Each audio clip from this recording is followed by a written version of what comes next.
Behold, my servant shall succeed. He shall be high and lifted up and greatly exalted. But many were shocked when they saw him, and many nations were startled at the sight of him. His face was so disfigured that he seemed hardly human, and from just looking at him, you would scarcely know he was a man. Kings will stand speechless in his presence, for they will see that thing which they had never been told, and they will understand that thing which they themselves had never heard. Who has believed our message? And to whom has the Lord revealed his powerful arm? My servant grew up in the Lord's presence like a tender young plant and like a root out of the dry ground. There was nothing significant or special about his appearance, nothing beautiful to draw us to him.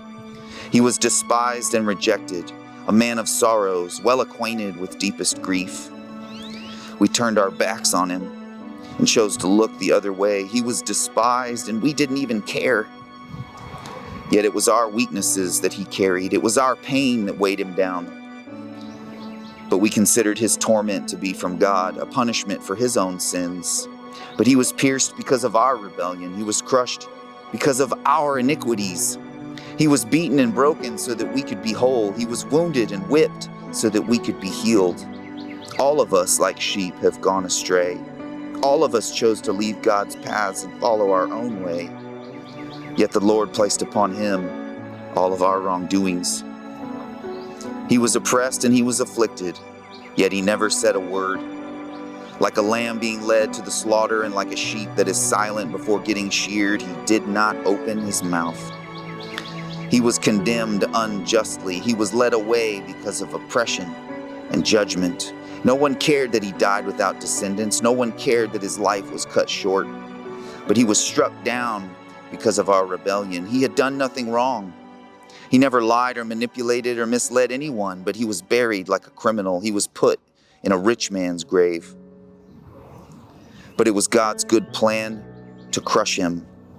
It was God's good plan to allow him to suffer as he did.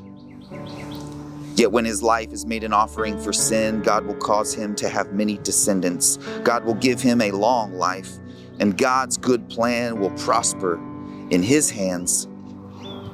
After he has suffered, he will be satisfied when he sees all that was accomplished by his anguish. Because of his experience, God's righteous servant will make it possible for many to be made righteous because he will bear all their sins. Therefore, I will bestow upon him the honors of a victorious soldier because he poured out his life unto death.